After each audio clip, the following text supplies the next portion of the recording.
Hi everyone, welcome back. In this next video we're going to continue our discussion of electrical potential energy and voltage, also known as potential difference.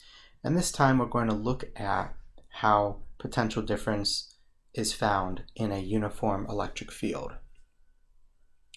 So just as a reminder, how some electrostatic concepts are related, field and force are very closely related because they're both vectors.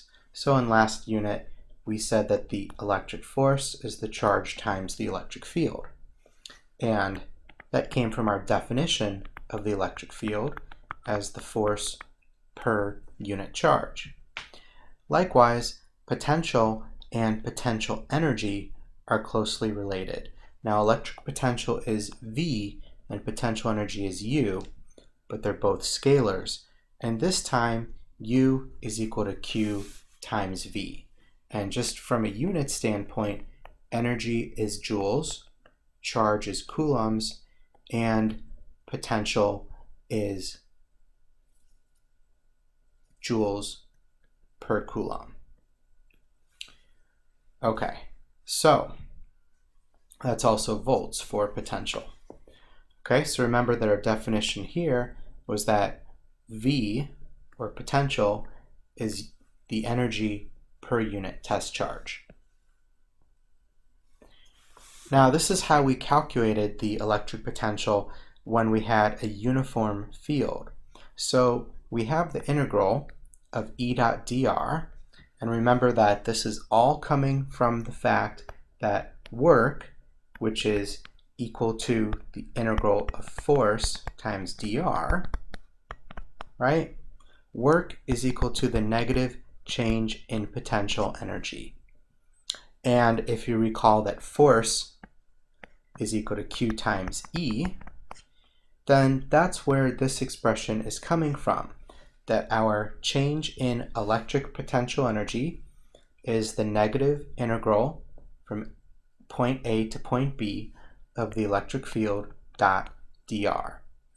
And again, that's because F is QE, Q is a constant and comes out of the integral. But now, what we're going to say is that if it's a uniform field, then E can also come out of the integral. And so we just have negative QE times the integral from A to B of dr. And the integral from A to B of dr is simply delta R, how far we're moving in the field. Likewise, for voltage, remember that a change in potential is a change in electric potential energy per unit charge. So when we divide that out, the Q goes away, and we get delta V is equal to negative E delta R. And this suggests a very important finding, that E, for a uniform field, the magnitude of the field is equal to the change in the voltage divided by the distance with the negative sign. And we'll come back to this idea. But this electric potential and change in potential comes from, at the very start, our definition of work. Okay, so let's see an example. Here's our field, which is given by 250 I volts per meter. So if we were to draw this, the field would just be going this way. Okay, so let's just draw this. Here's our Cartesian coordinate. We have a charge which moves from the origin to the location, 0.2, 0.5. So this would be our delta R. Okay, starting at 0, 0, and going to 0.2, 0.5. We want the change in potential energy, so that will be delta U, and we want the change in electric potential, which will be delta V. And remember that if we find one, we can get the other. Okay, so just to draw it, the field is going this way.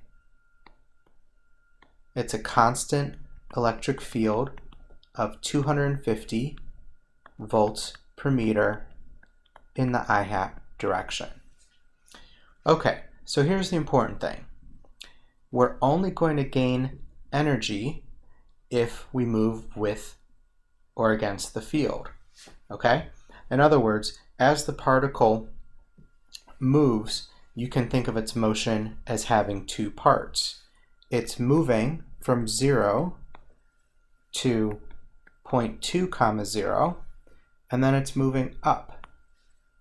Okay, so this means that the motion takes place in two parts, and we're only going to have work done, which leads to a negative change in potential energy when we have a component of delta R, we'll call that delta X.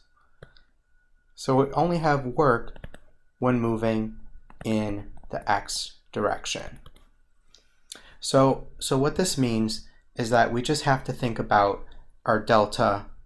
We could calculate, as per the previous slide, that delta U is negative Q E delta R, but we're going to replace delta R with delta X, okay? Because when we go in the Y direction, we're moving perpendicular to the field and no work is done.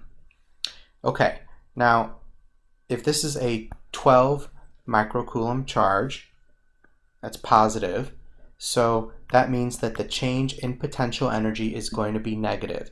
You want to remember this, that when a positive charge moves with the field, it's just like something falling because of gravity.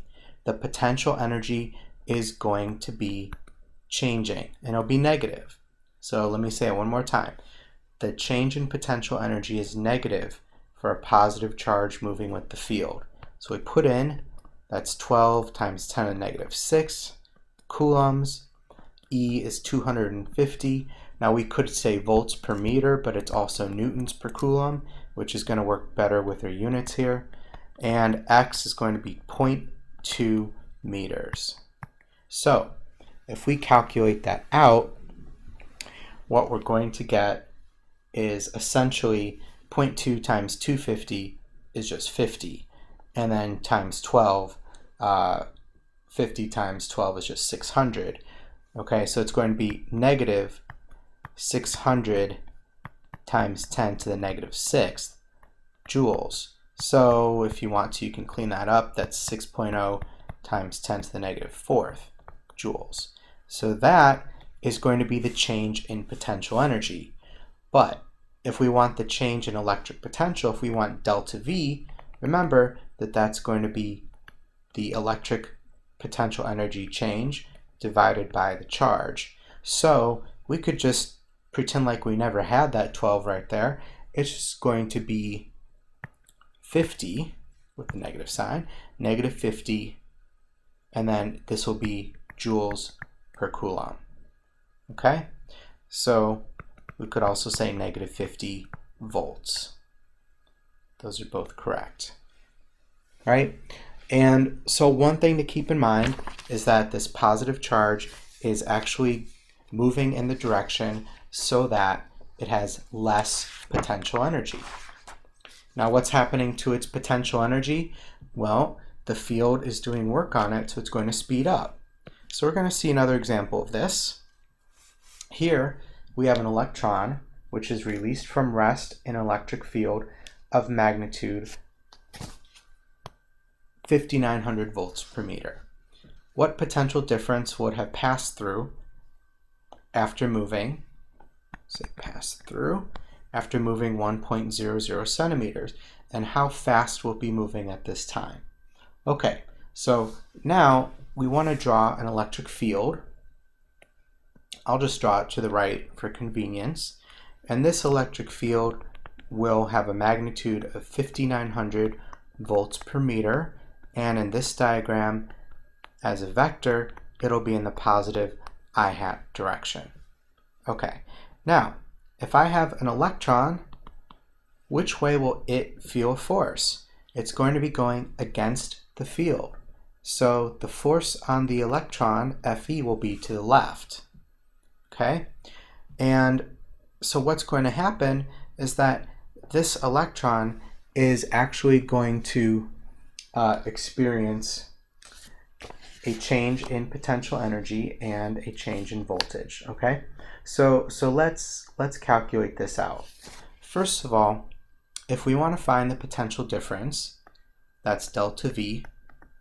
Delta V is going to be equal to, as per our previous slide, negative E, whoops, no Q, delta R.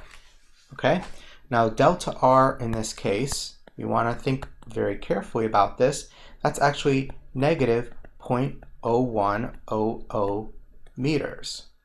That's 1 centimeter with 3 sig figs. So if we plug in the value of our electric field, okay, so we have negative, and then electric field is 5,900 volts per meter, and R is negative 0.01 meters, those cancel, and we get a potential difference of positive 59 excuse me, volts. So what does that tell us? That tells us that the right side of this diagram here is a relatively low potential, and the left side of this is a relatively high potential, because after it moves 1 centimeter, it's going to have a potential difference of positive 59 volts. Now this is the opposite of what we saw in the previous example. Okay? And now what we want to do is we want to try to figure out how fast it's going to be moving. And essentially what we want to do here is we want to calculate the change in potential energy. Okay? And the change in potential energy is going to be negative Q E delta R, which is the same thing as basically Q times delta V. We talked about this before. So Q times delta V. So Q for the electron is actually negative. Okay, so we take 59 and multiply by 1.6 times 10 to the negative 19th.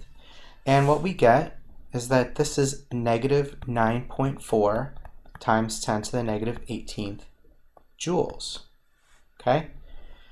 So Q is negative 1.6 times 10 to the negative 19th coulombs. Okay.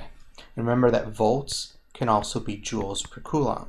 So when we multiply by coulombs, we get joules.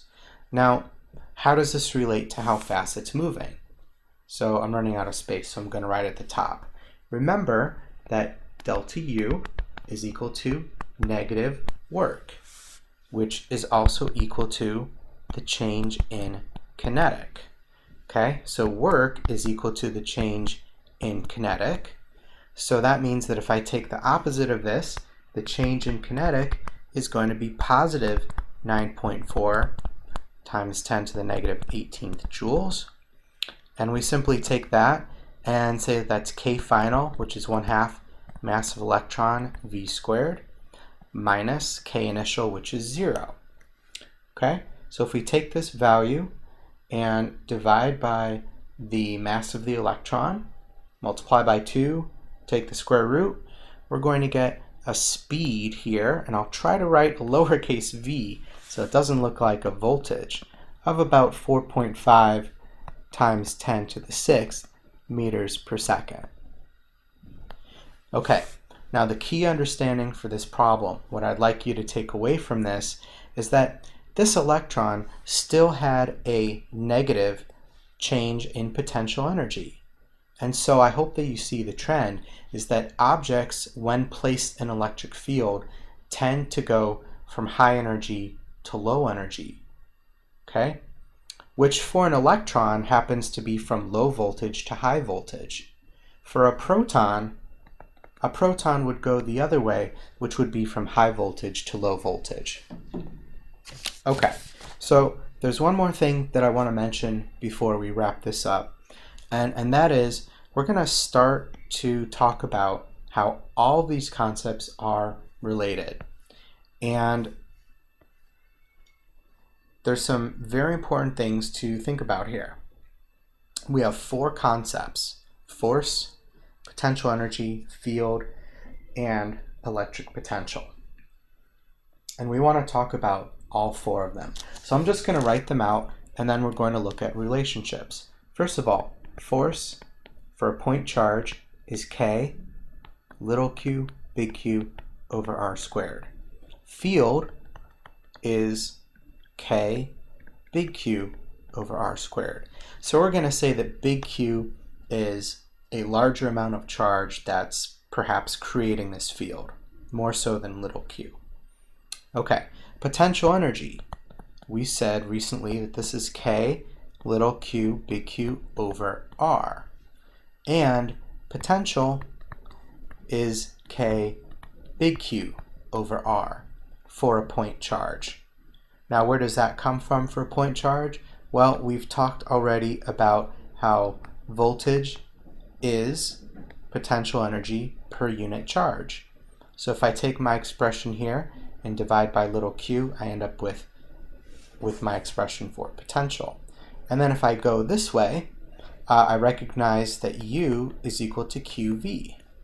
So we've talked about that before. And I'm sorry that these got cut off a bit. This is potential here. And this is field.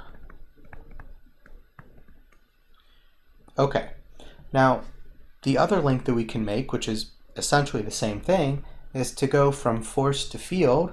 Well, field is force per unit charge, and force is charge times field. So that's how we get back and forth. Now if I divide this entire thing in half, we're going to see that one side are vectors, force and field, and the other side are scalars, potential energy and electric potential. All right, now how do we get from force to potential energy? Well, we already know a little bit about this. Potential energy is related to work. So if I want to go from force to potential energy, I know that potential energy is negative times the integral of F dr. And I'm leaving out the deltas, but that's okay. Likewise, we know that if we want to get from field to potential, we have to say potential is the negative integral of E dr. And technically these are dot products and deltas if you want. Okay? Now, we have already talked about the way to get from potential energy to force. And this was something that we did back in the mechanics unit, but it turns out that you can write F is equal to negative du dr. I'll get rid of this dotted line now.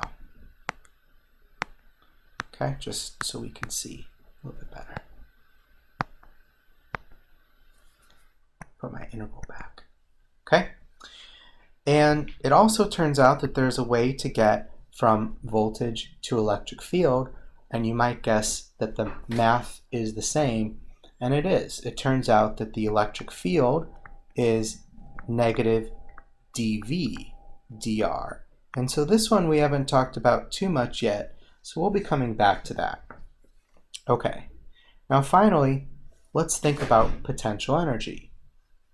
Okay, back in the gravity unit, we talked about potential energy for gravity is always negative because U was proportional to negative 1 over r because of the attractive nature of gravity.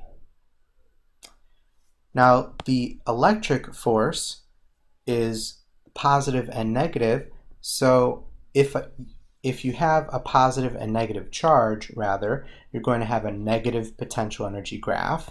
So U is equal to negative K QQ over R. But if the two charges have the same sign, then you get positive KQQ over R.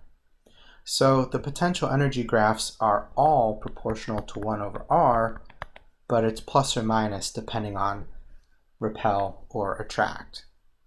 Okay, so I'm going to cut this off here, and next time we're going to talk about equipotentials.